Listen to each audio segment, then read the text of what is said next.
Hello there, children. I'm back with another story from the Complete Brambly Hedge. And of course, as I told you before, this is about little mice families who live in community in Brambly Hedge. The first 4 stories are based on seasons, and today's story is the summer story. You have to really look at these gorgeous illustrations and all the details that are put in them. It was a very hot summer.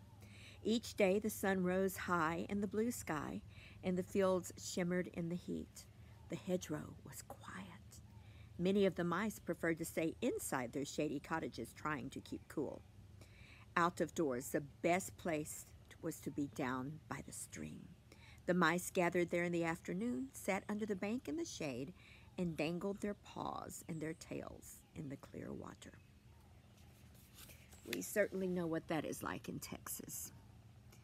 Here they are,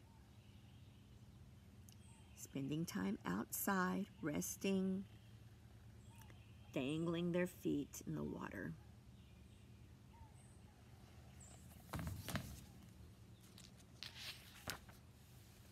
On the banks of the stream were the flour and the dairy mills. The flow of the water turned the wheels, which ground the flour and churned the butter for Brambly Hedge. Poppy Eyebright looked after the dairy stump. She supervised the large vat into which milk, kindly given by some friendly cows, was poured and stored. The many kitchens where cheeses were drained and shaped and smoked and wrapped were also in her care. We're going to have to spend some time on this. It's amazing. First of all, there's the stream. You can see the paddle wheel that carries the water, causing it to have the energy to turn the different cranks and churn the butter. This is inside the tree. Anytime you see these illustrations, remember these are cutaways inside the trees. There's what's going on in the production of food.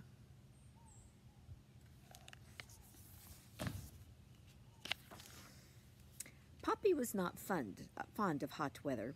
Her pats of butter began to melt unless they were wrapped in cool dock leaves, and the pots of cream had to be hung in the mill pool to keep them fresh.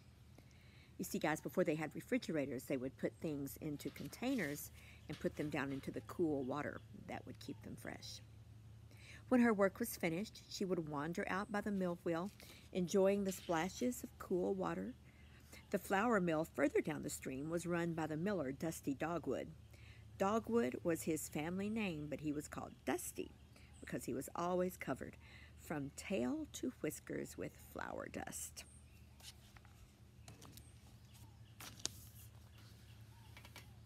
And here is the flour mill. It also uses the same paddle wheel, which cranks and turns the grinder to produce the flour all the way up to the tip top.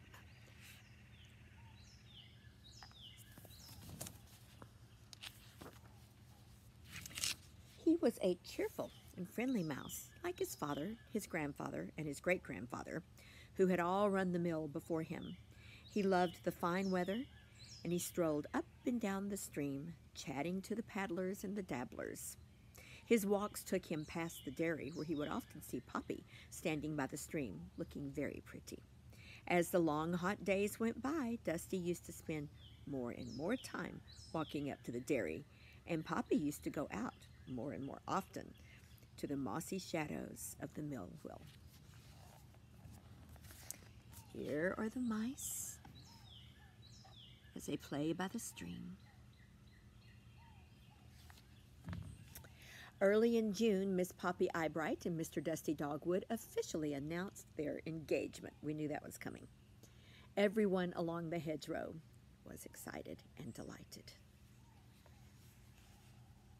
Aww.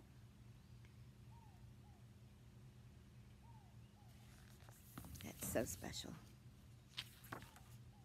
Midsummer's Day was picked for the wedding, and the preparations were started at once. Poppy was so sure the weather would hold that they decided the wedding should take place on the stream. It was the coolest place, and besides, it was very romantic. Dusty found a large, flat piece of bark up in the woods, which a party of mice carried down to the water's edge. It was floated, with some difficulty, just under the mill weir and tethered in midstream by plaited rush and nettle ropes. You know what plaited means? See, that's the rope. They took the fibers from the rushes and the nettle, and they wove or braided them into rope. Poppy prepared her trousseau. Every afternoon she sat in the shade of some tall king cups, embroidering her wedding dress, which she hid as soon as she saw anyone coming along the path. You may not know that word, the trousseau. That is all the clothing, the things that the bride is getting ready to take into her new marriage and her new home. And I had a trousseau as well. So did Grammy. The wedding day dawned at last. The sky was clear and blue. It was hotter than ever. The kitchens of Brambly Hedge were full of activity. Cool summer foods were being made. There was cold watercress soup, fresh dandelion salad, honey creams, syllabubs, and meringues. Don't even know what a syllabub is. But that all looks fantastic. Look at that. And look at that wedding cake.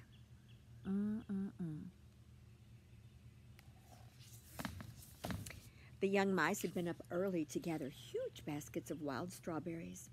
Basil selected some white wines, primrose, meadowsweet, and elderflower, and hung them to cool in the rushes. Basil was in charge of all the cellars under the store stump. He was a stout, good-natured mouse with long white whiskers and a sensitive nose for fine wines. So he was choosing the white wines because they are lighter and they are to be chilled, whereas the red wines might make people feel too hot and heavy. In her rooms above the dairy, Poppy dressed carefully. She polished her whiskers and dabbed rose water behind her ears. Her straw bonnet, which Lady Woodmouse had trimmed with flowers, hung from the bedpost, and her bridal posy lay waiting on the windowsill. Do you know what a posy is? I think it's like a bouquet of flowers. She peeped at her reflection in the shiny wardrobe door and took a deep breath, and then she ran downstairs to join her bridesmaids. There is her pretty headpiece. You can see her wedding gown there off to the side. All the beautiful things. She's getting ready. Some of my favorite pictures of your mamas are when they were getting ready for their wedding. Dusty kept his best suit in a basket under the stairs to protect it from the moths. He put it on and tucked a daisy in his buttonhole. "I'd better check that barley I ground yesterday," he said to himself. So he ran up the steps at such a pace that the whole mill seemed to shake. The wooden floor above him let down a cloud of dust all over his new wedding suit. "Oh, bother," he said, sitting on a sack of corn and looking at his mottled jacket in dismay. There was a thumping on the door below, and his friend Conker called through the letterbox, "Dusty, are you ready? It's time to go." Dusty sighed, and he went morosely down the stairs. As soon as Conker saw him, he began to giggle. "Dusty by name and dusty by nature," he said, trying to remedy matters with his clean handkerchief. But the flour dust just swirled and settled again on his whiskers, his tails, his best clothes, and his buttonholes. The two mice looked at each other and started to laugh. They laughed so much that they had to sit down on a flour bag to recover. Poor groom, all covered in dust, and that was his best suit. Dusty by name and dusty by nature. Now the wedding was to take place at midday, and Dusty and Conker arrived just in time. The guests were all dressed in their finest clothes. The 3 young mice, dressed in smart blue suits, had been chosen as pages, and they were busily directing everyone to their places. Mrs. Apple discreetly tried to dust down the groom and the best man, but to no avail. At last, old Mrs. Eyebright, Poppy's grandmother, spotted the bride and the little bridesmaids coming, and she got them all into place. Every head turned to watch the bride as she made her way through the buttercups and stepped onto the decorated raft.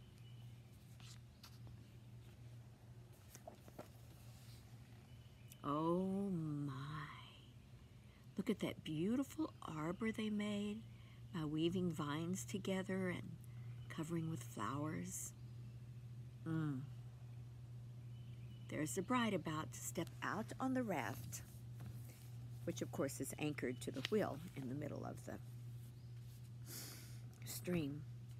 Now the old vole, who'd been asked to perform the ceremony, stood up and said in a kindly voice, "Poppy Eyebright, do you love Dusty Dogwood? Will you love him and care for him forever and ever?" Poppy vowed that she would. "Dusty Dogwood, do you love Poppy? Will you love her and look after her forever and ever?" "I will," said Dusty. Mrs. Apple blew her nose. Oh, here's the beautiful wedding. And here. That shows the wedding tent and all of the food as well.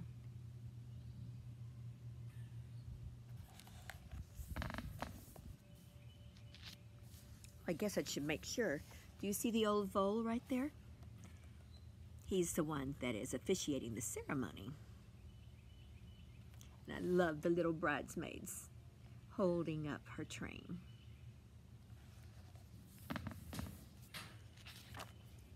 Then, in the name of the flowers and the fields, the stars in the sky, the streams that flow down to the sea, and the mystery that breathes wonder into all these things, I pronounce you mouse and wife.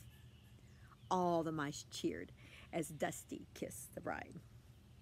Then the bridesmaids drew baskets of petals over the happy couple, throwing the petals wildly. Mrs. Apple wiped a tear from her eye, and the dancing and feasting began.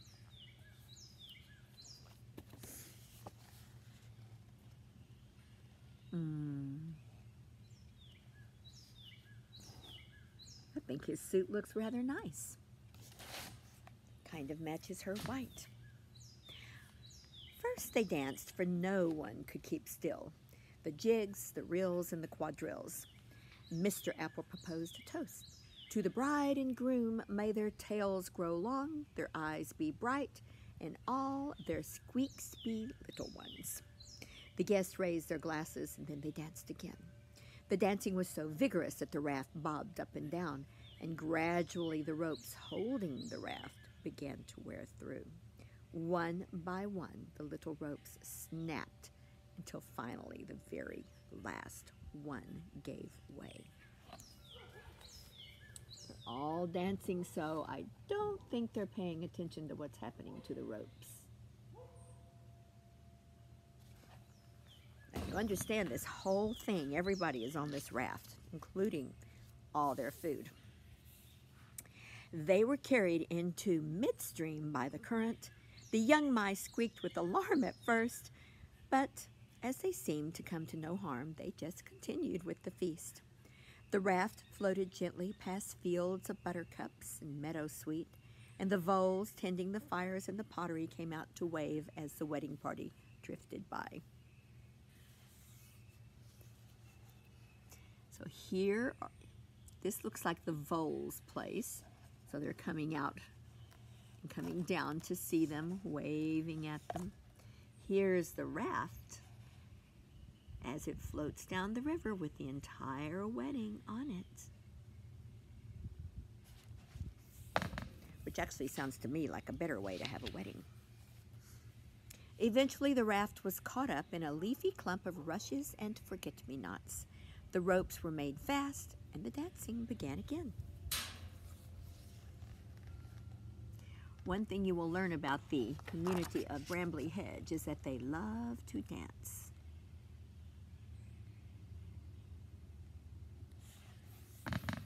That looks delightful. At last, dusk came, golden and misty, over the fields. The blue sky slowly darkened, and the mice began to think about getting home. All the food was finished up, the pots and pans hidden in the rushes to be collected the next day. They walked back through the fields in the evening sun, looking very splendid in their wedding clothes. The old vole was taken back to his hole first, and the rest of the mice gradually made their way home to bed, exhausted but so happy. There they are, all trailing home, taking Mr. Vole home first. And what happened to Poppy and Dusty? They slipped quietly away to the primrose woods. The primroses were over, but there, hidden amongst the long grass and ferns, the wild roses and honeysuckle, was the cottage in which they had chosen to stay, perfect for a honeymoon.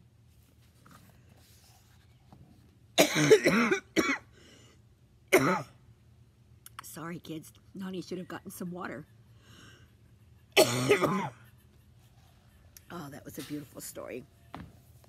The next time we come together, we'll read about autumn. I hope you're enjoying the Brambly Hedge. I know that I am. I love you. Bye.